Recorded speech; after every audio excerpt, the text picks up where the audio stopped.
and welcome to TERRA's Third Thursday video podcast for the month of October 2025. Today, we will be having another strategic discussion designed to help your organization maximize your e-scrap and ITAD operations. I am your co-host, Stephen Napoli, president of TERRA, the Electronics Reuse and Recycling Alliance. For our regular consumers of these sessions, you know that we strive to be brief and to the point, while providing you with useful information that you can use to enhance your knowledge, operations, and bottom line. As a reminder, all of our previous content is available on our website, jointerra.org. Before we get started, for those of you who are planning to attend the eScrap conference on October 27th through the 29th down in Grapevine, Texas, we invite you to attend our opening day session at 11 a.m. Our session's titled Electrifying Your Brand, a hands-on marketing workshop.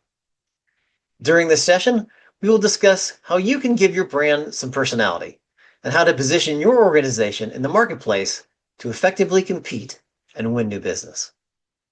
Also, we need to acknowledge our new and returning members since our last session. These include our oldest member, our founder, Omega Recycling Solutions, Colt Recycling, URT, Shupan Asset Management, and the Arcoa Group. Today, I am very pleased to welcome George Mitri and Miguel Ortiz. Unfortunately for us, the third co-founder of Toodaloop, Mitchell Foster, could not be with us as he and his wife are expecting their first child. In fact, at time of recording, she was in labor. So we send them our heartfelt congratulations. Nevertheless, George and Miguel are prepared to share their extensive experience with us during this Third Thursday session. In today's session titled The Cost of Nonconformance, where Compliance, Circularity, and Margins Collide, we will discuss bridging the gap between upstream asset holders and downstream recovery partners through data-driven tools that connect, optimize, and measure the electronics supply chain.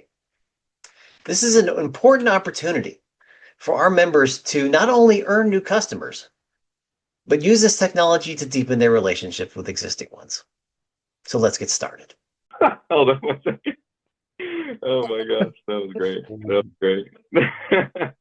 Hello. Well, welcome everybody to another edition of TERRA Third Thursday, this time for the month of October 2025. It's hard to believe this year is going this quickly. I'm going to be going to eScrap in a couple of weeks. You guys going to be there? Unfortunately Yeah. not. We'll be at The Verge and a couple other circularity related events. All right, so we'll talk a little bit about that, where people can meet you face to face a little bit later. But for now, let's just kind of dive right into it. As I mentioned in kind of the preamble to our podcast here, this is Toodaloop, which I love the name, and we're going to be talking about the cost of nonconformance.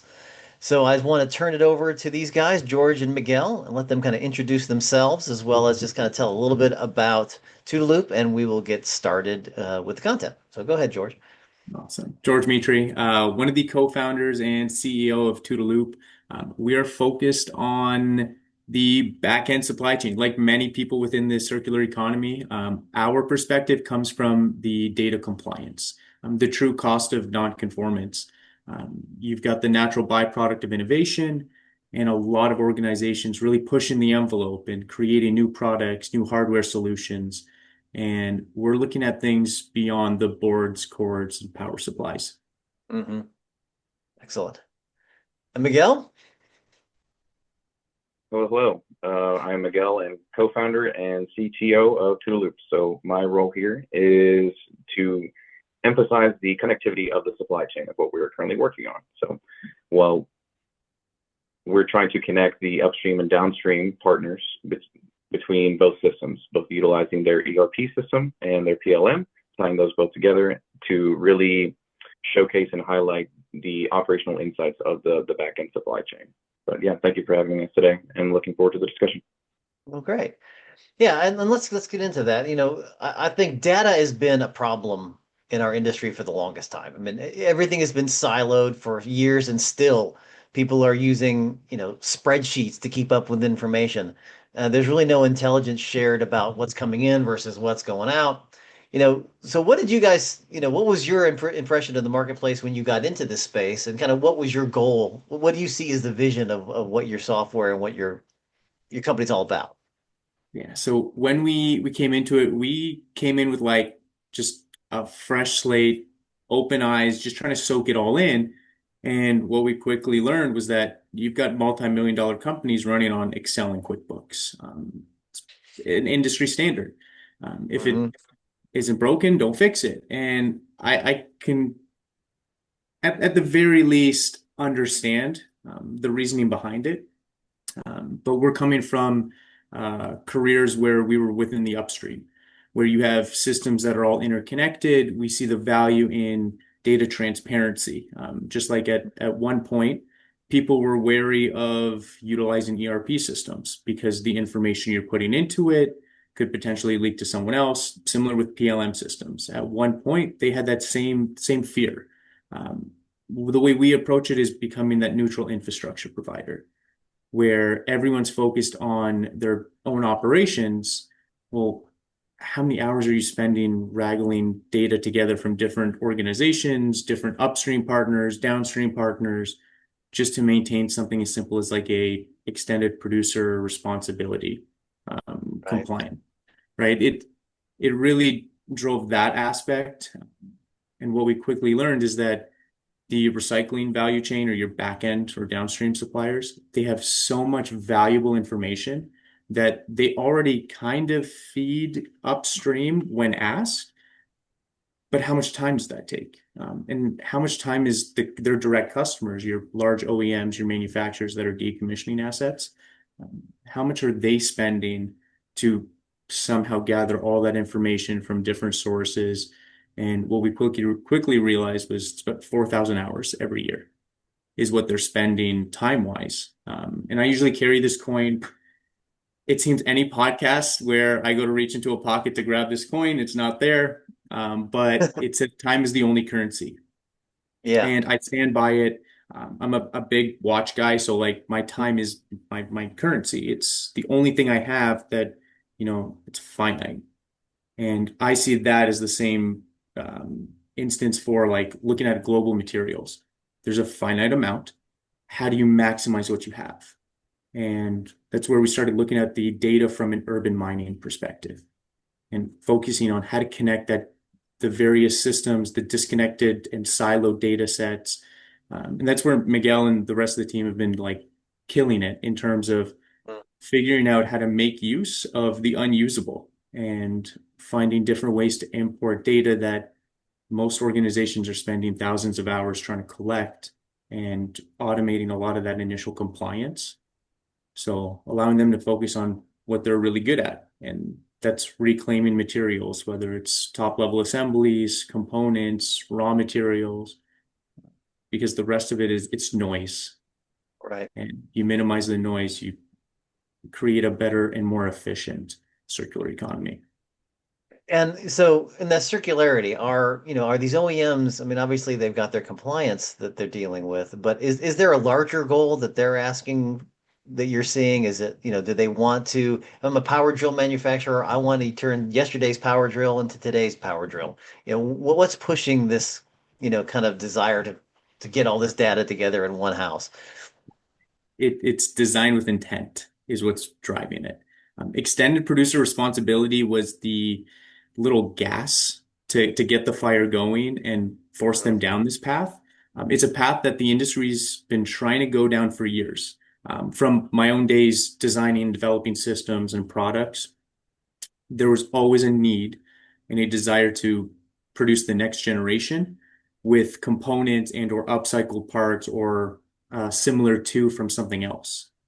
So what we're seeing is the data we're collecting and processing from the downstream as we're collecting and partnering with upstream providers is we're painting a map of what they can actually utilize and how that can be upcycled into tomorrow's products. Great examples like Apple, right? Mhm. Apple's been one of like the gold standards for years, um, even though they have their own faults. But right from the beginning, they focused on the marketing aspect. It's what does this look like in terms of marketing? if one of our Hmm. products ends up in a landfill. Well, that simultaneously became a way that they would incentivize users, give them a credit, get a new iPhone, and they get the old one. Well, it's upcycled, right? They own their own recyclers. They have their own entire circular economy of their own.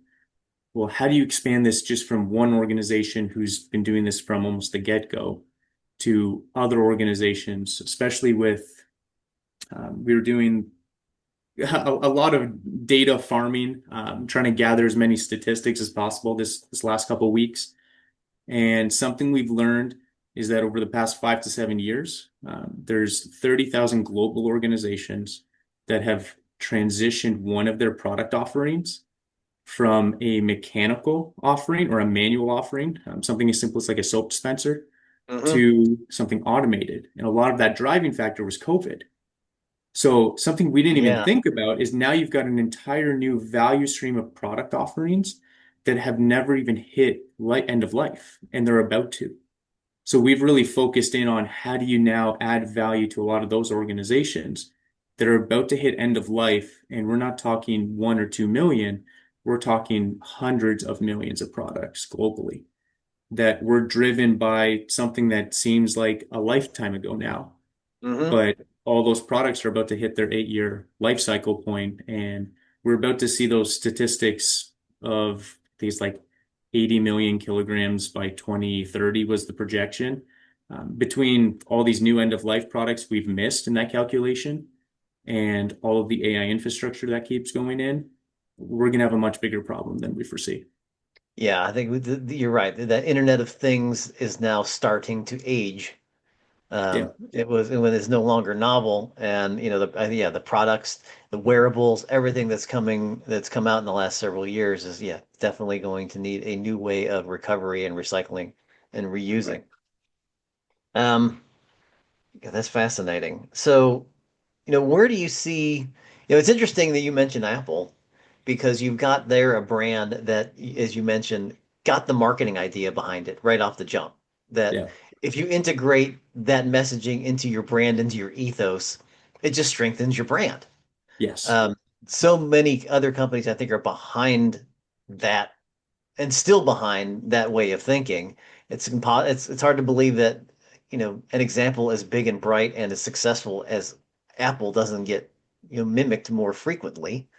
Um, so where do you see the push starting? You see a push starting to come from companies starting to realize that integrating, circularity into their brand is an added value too? I, I think it has to become easier. And that's something Miguel can probably speak on a little bit more is the difficulty of connecting all of these systems to then make it in a lighter lift. Um, because recyclers have limited bandwidth, OEMs have limited bandwidth. How do you make it easy and usable for them? And a lot of that comes from like how fragmented the different data sets are. I'm constantly pointing Miguel to, hey, look at Razer in this, look at Maycore in this, or look at this homegrown system, look Mm. at Team Center.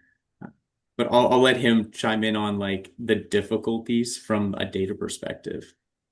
Yeah, I mean, what's some of the challenges I you're like seeing?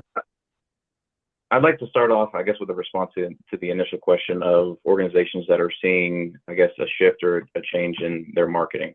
I guess for years now, even from like a consumer product perspective, you're seeing organizations that, on the packaging will say sustainably sourced, right, ethically sourced, or whatever the case may be. And marketing has pointed towards individuals willing to pay even a higher price tag for said commodities or said components, just because they're ethically sourced or sustainably sourced. But the second half to that question, like George was just pointing, is from the data aspect, right? We we see that the latest news is tightening of rare earth element exports coming out of China, right? That's been Yep. the latest scare. And one thing that we need to tap into here in our own backyard is the capability to tap into a myriad of products and processes that allow us to turn this trash that we're seeing, quote unquote, from a liability into now an asset for us to, again, design with intent, reintegrate said components into a new life cycle and a new generation of products. So that's why, like, what we're focused on in terms of tying both sides of the coin together, both upstream and downstream, allows us to really drive that measurable and scalable impact. But the challenges that we're seeing is getting the U.S. industrial base to begin to see the entire life cycle as an opportunity to for like smart recovery and sustainable business practices. That's one of the challenges that we've seen definitely, along with these siloed data sets, right? Ultimately, we need to be able to tie into both sides of the coin to really expose and highlight insights of the operation and also pitfalls and downfalls of current operations and how things are currently running.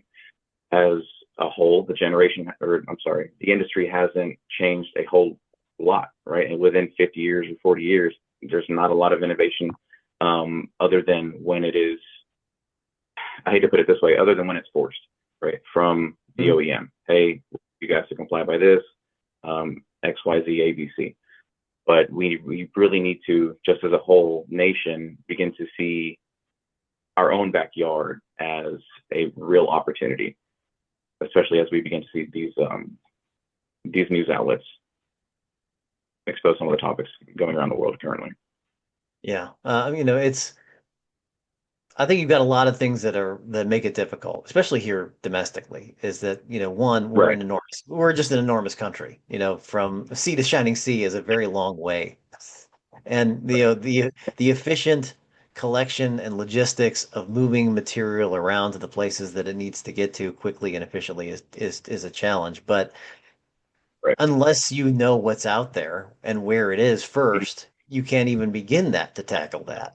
Yeah. So, The problem is that and I hate to cut you off there for a second, is the problem is that it began from the start of allowing the U.S. to just export everything because it becomes an afterthought. You don't think about what happens after, right? That's the whole problem is, oh, we can just export it after we're done with it. Don't even worry about it, right? So it's an issue from the start because you're allowed to do it from the start, right? So you don't even worry about having to map your supply chain. Where do things need to go efficiently? Oh, okay, well, we need to get rid of this. We found a supplier up north that can take care of it for us.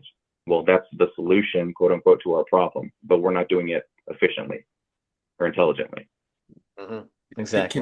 Connecting those two systems is huge. Like we always look at it as the recyclers are the be all to end all, right? You're gonna upcycle, you're going to reclaim raw material components. When in reality, when you think of it that way, it's not a circular aspect. It's linear, right? It's something comes in, something comes out. What we really need to do by adding in the PLM systems and your manufacturers, the people making the products that the recyclers are decommissioning, having that understanding then helps us then create a circular data set. So now we know, hey, this is where the real value is. There's nothing that saddens me more than when I see a recycler say, uh, we're running fantastic, and then you ask them, well, what happens when you leave and take a vacation? Well, yeah, we have issues pop up because you are the knowledge base. If one person's your knowledge base, it becomes very difficult. We need it so that that information is freely passed around within their organization. But then it doesn't need to be passed to your other partners at all. You just have somebody as the middleman, become an infrastructure provider, where now we're hinting to your supply chain, hey, this is where it should go. Like, let's make this more efficient. Everyone's still going to make a ton of money, which is what most people are worried about is like, and I hate to use the analogy, someone sees a Gaylord or a dunnage bin full of anything with cords, boards, and power supplies. Like I've seen some guys salivating over it. I'm like, I just want the information where this stuff came from. That's the real value because now I can make you more money. And isn't that what you want? And then suddenly you see like some gears turning, but it's a very slow adoption because both sides of the industry has gone unchecked. And And everything's been siloed for so yeah, long. no one knows better, right? When my dad was in the industry back in the 80s, it was, I grew up with stories of those little bricks and, oh, this is cool, this is great. We can never put two and two together. And then seeing how little the industry has progressed since the 80s to now, when the processes are virtually identical, reclamation is reclamation. It's material densities. Stripping components is still stripping components. We just have a couple software programs to tell you what precautions to take when taking apart an iPhone or a laptop. So we have providers that are making the process easier, but still no connectivity. Where's the stuff come from and where's it go? Yeah. Yeah. It's been So, interesting. so for our, our members, our certified e-stewards and R2 folks out there, what's the opportunity for them? So from their workflow perspective, they hold the key to what they've been doing and what they are doing with products. That information adds so much value to the upstream so that we can have more products efficiently being routed. Because if no one tells where their partners are and who they are, no one knows. That was a problem we even found, trying to dig through and identify recyclers and certified recyclers at that. It's where are they getting their products? And it's got to move away from the old LinkedIn post where I'm searching for A, B, and C. I'm like, we've converted a Rolodex. Hmm. So everyone knows the Rolodex didn't work. So why would LinkedIn? You've just turned it into an electronic form. But creating a layer of connectivity from their ERP system and then finding who their partnered OEMs are. In a lot of cases, most major OEMs have a direct recycling provider.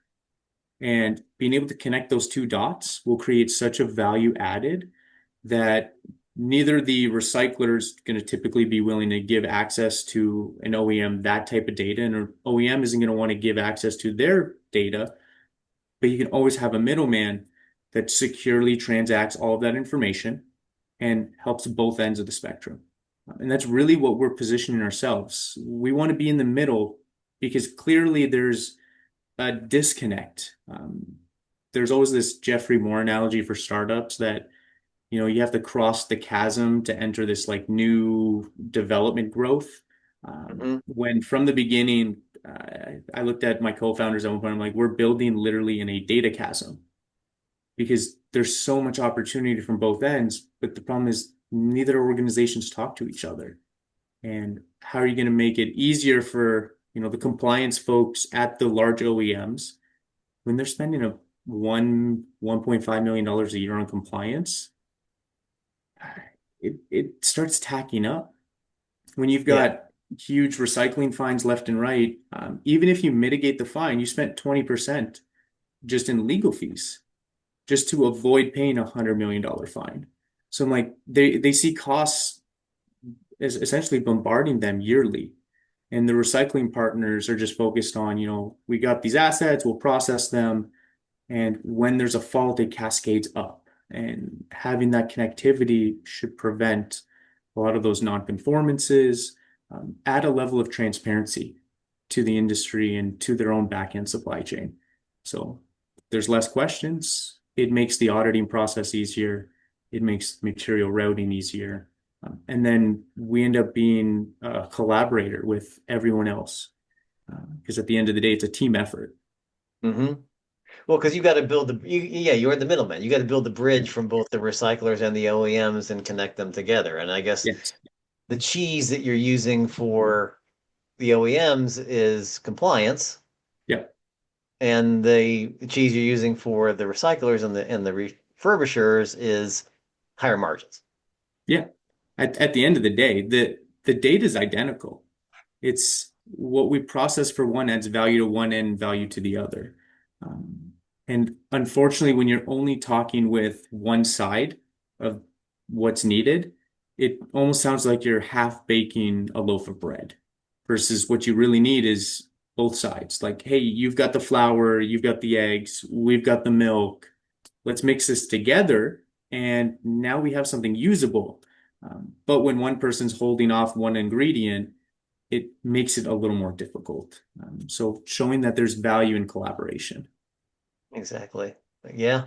I've had similar issues we've had with our Done With It program. It's like, we've got our mail-in program. It's like, okay, you've got an opportunity here, and for some reason it's that idea of spending a little to, provide extra value to their customers and to, put some polish on their brand seems a Yep. bit of a stretch too far.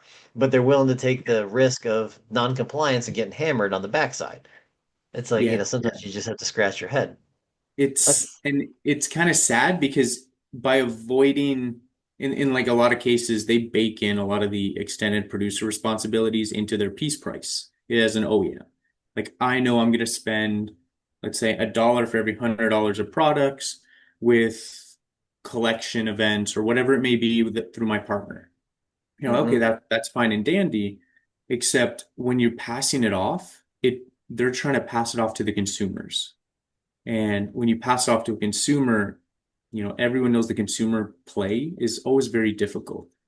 How are you going to incentivize your average Joe to bring something back? We were all guilty, and I'm sure we all continue to be guilty of it in one way or another. It's hmm you have a product, I don't use it, it's just going to sit there. Like there's Yeah, nothing especially incentivizing you to bring it back. and there's so many places in the country they're just recycling deserts. I mean, Yes. people Yep. forget that. I mean, this is again, this is a huge country. We've got a lot of big cities, but there is rural places all over the place, and they have no, way to get material back. There's not, the Staples and the Best Buy programs. They're just not there because they're not there. They don't exist. Oh yeah. Yeah, Yeah, and that was I think something Miguel had noticed when we were mapping the like geospatial data is there's a lot missing. And at first we thought it was on our end. And then you start collecting more information, you realize no, there's just a lack of infrastructure. yeah. I mean, there are entire states that don't have certified recyclers in them, which is crazy at this point. Somebody, the place as big as New Mexico, not one certified facility in the entire state. Hawaii, you know, I don't know what they do with their material out there, but it can't be good. There's nowhere for it to go. Yeah. Yeah, they're So literally an island. yeah, Yeah, it's like that's exactly I what mean, I mentioned. It's like when you're allowed to export, you don't worry about it. Yeah. exactly. So there you There's no, go. But then finally, the rest of the world is kind of saying we don't want your junk.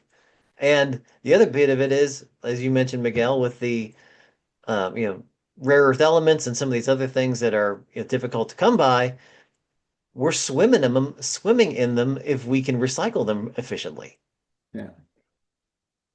So, and again, you know, it's getting that U.S. industrial to begin to see this quote unquote trash as an opportunity for efficient recovery and better integration into future generation of products. yeah, I mean, I think about it all the time. You get trash pickup once, twice a week from your home, right? You've Yeah. got receptacles sitting there, and it's pretty efficient. And people pay every week, every 2 weeks to have that pickup. Um, you're paying to get throw away an old tuna sandwich, but your iPhone 6 that you've got your data on there, usually you do your banking with, and the rest of it, you're going to just stick in a closet or up in a shelf, and you're just going to let that, or you're going to hit it with a hammer and throw it in the trash. I mean, it just doesn't make any sense. And so there's a It's lot a of little education still that counterintuitive. has to go into it because and there has to be a balance. OEMs, recyclers, consumers, all have to have a stake in this to make this thing Yeah. ultimately work. Yes. But I do think, the consumers aren't going to follow until the industry gets its act together. Yeah. Yeah. And it's really just kind of nudging people in the right direction.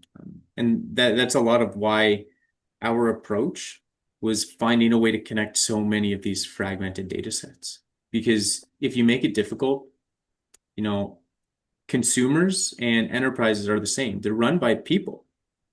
And historically, we're all lazy. We're all guilty of it, right? I want Yeah. something to be easy. If it's not easy, I'm not going to do it. So that was our perspective coming in with a data solution was it has to be easy because if I have to make someone do something, you're going to get resistance. It's natural friction, right? I have to do one extra thing today. I don't feel like it. So we come in as like a lightweight API, couple minutes, one developer key, and we're off to the races. So how much did you really spend time-wise? Zero. In a lot of cases, the direct system provider will give you the developer key. So, Hmm. did you sign an NDA? If the answer is yes, we're good. So talk a little bit about the software and the solution. I mean, does it sit on top of an ERP system? Is it standalone? How does it function within the four walls? I guess I'll butcher the description partially, that Miguel can kind of correct me. But overall, what we do is we sit in between the PLM, your product lifecycle management, and your enterprise resource planning systems, your ERPs. So we actually float in between, dedicated hosting from our end. So it'd meet NIST compliance, CMMC, like level two. In the case that anyone has like a GSA contract, or we're tied into like a prime contractor where a lot of that data security, just like NIST 888, right? How do you destroy the data? Well, it's also how you secure it. So if Hmm. I'm transmitting any value added, and I always butcher the word anomalized, Miguel can That correct me. sounds There we right. go. Good. There we are.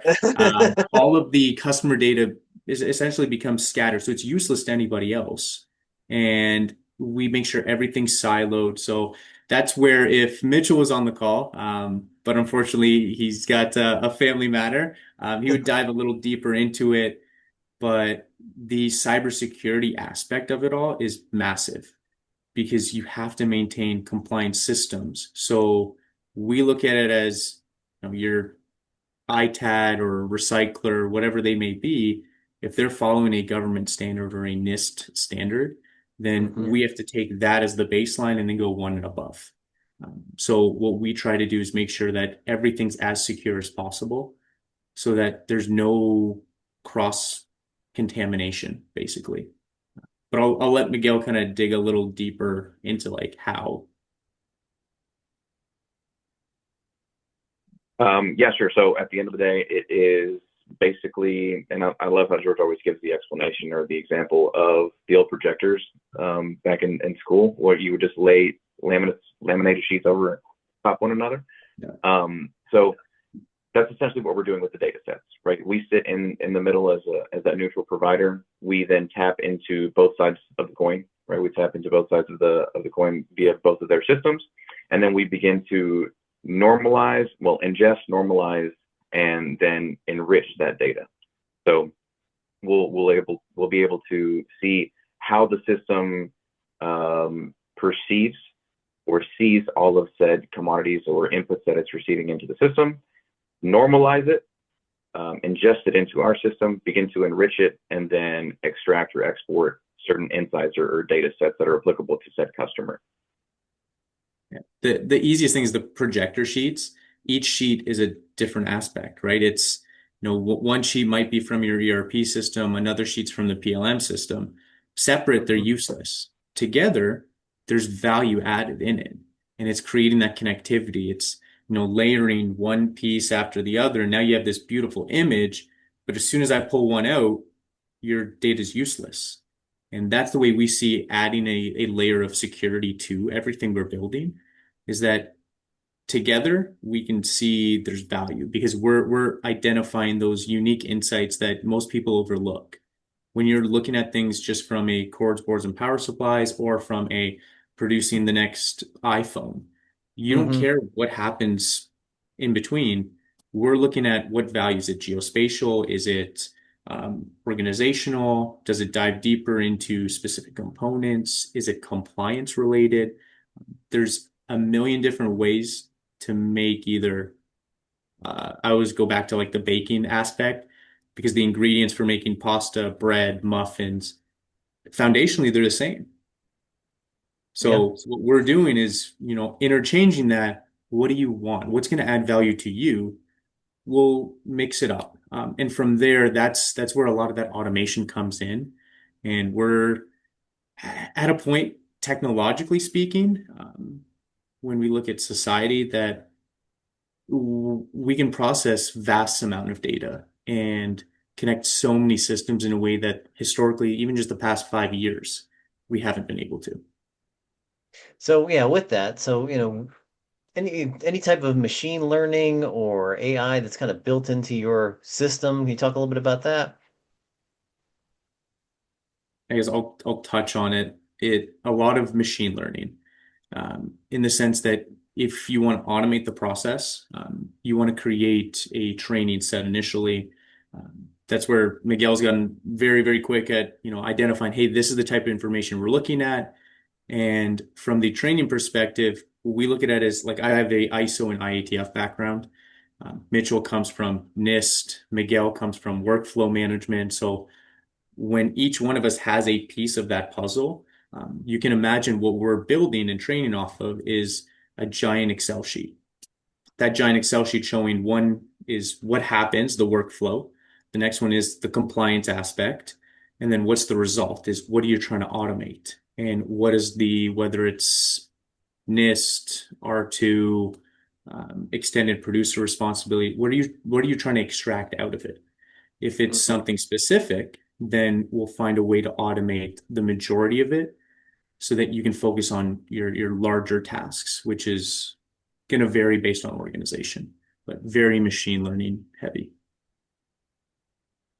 So then on the communication side, we talked about this, you guys being the middle of bridge to both sides, on your strategy in terms of, you're approaching, folks like our members, you're approaching manufacturers, are you encouraging them to pull or push, their partners into, a simultaneous or a collaborative effort? And so when you're knocking on the doors of our certified recyclers, say, hey, we got to bring your customers to the table and vice versa. So initially, when we were kind of approaching how to connect the dots, that wasn't something we were doing, and it's something we learned you have to do. And that's where I will 100% humble myself in the sense that, you thought you could only go after one to really get them to push the envelope, and you realize real quick that you have to have the discussions with the certified recyclers. They become our biggest and best partners because now they can advocate to their direct OEMs, who is typically who we go after as our direct customer, Hmm. to then want to connect the dots. Because when we have those discussions, when I can speak from the fact that, I've already spoken to your dedicated recycler, you instantly see the OEM smile. And in many cases, they enjoy the fact that you've gone out of your way to meet who they're partnered with, have a discussion with him or her, or whoever the individuals are, get an understanding of their business practice, and then want to work on both ends Hmm. because you're naturally supporting both sides. So yeah, to all of the certified recyclers, we always love to get whether it's a data partnership where they can help advocate with us to their direct customers because now they're able to bring more value by partnering with us, we then can expand our reach just as they're trying to expand theirs. Hmm. How do we add more value than just cords, boards, and power supplies?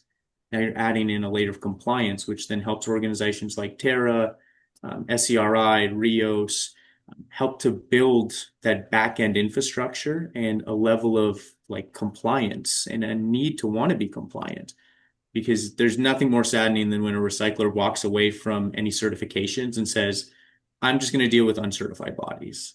And you end Hmm. up in this dark cycle of products really no one wants to touch and things getting outsourced constantly. Well, then But just then then everything becomes the cheapest solution.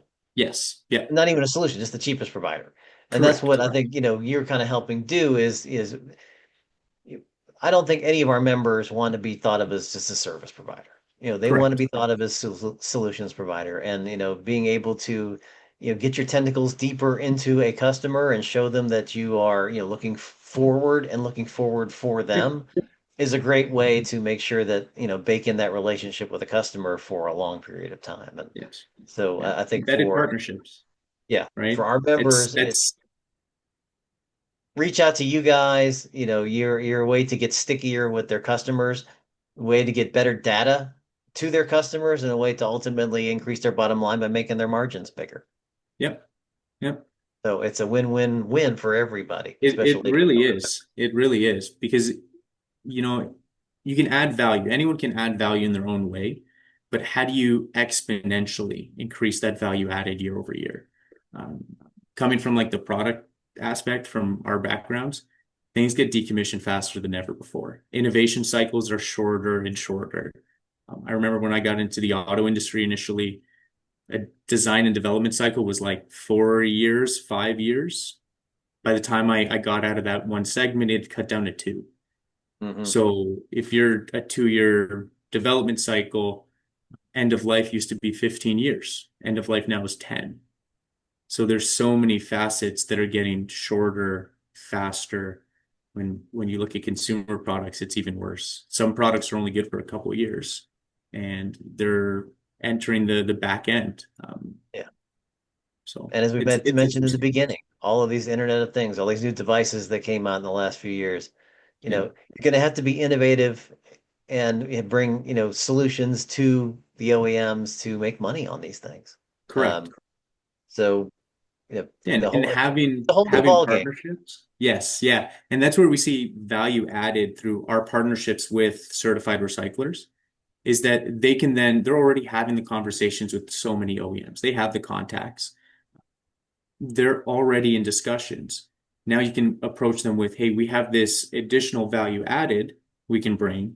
where you're checking the boxes from data security, you're checking the boxes from connectivity, you're showing how much value added you're presenting them with no lift, right? It's set in place. We just tie in. This is how we're going to do it. And you've naturally created a connected supply chain.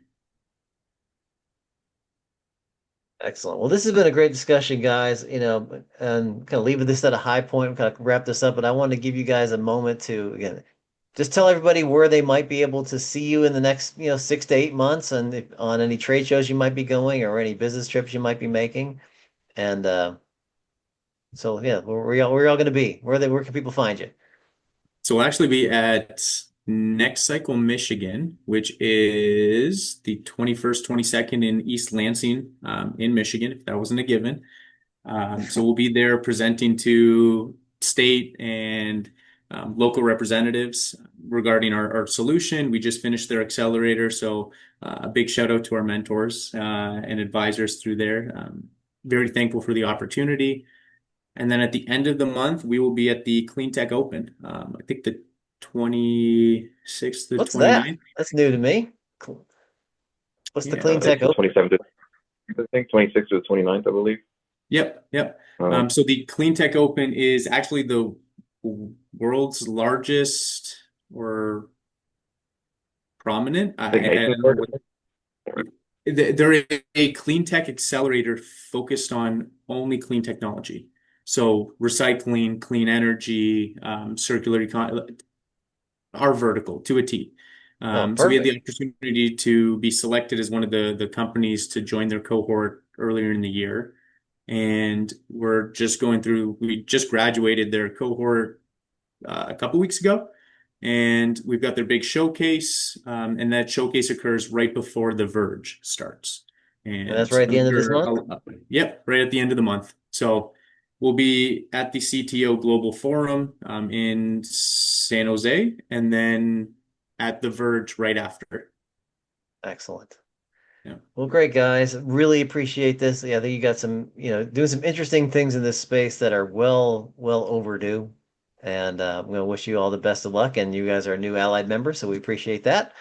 And see everybody again next month for our November edition of Terra Third Thursdays. So thank you guys again. Thank you so much, guys. Thanks Have a everybody good for one. paying attention. We will see you all next month. Take Thank you, care. Steven. All right. Thank you. Bye.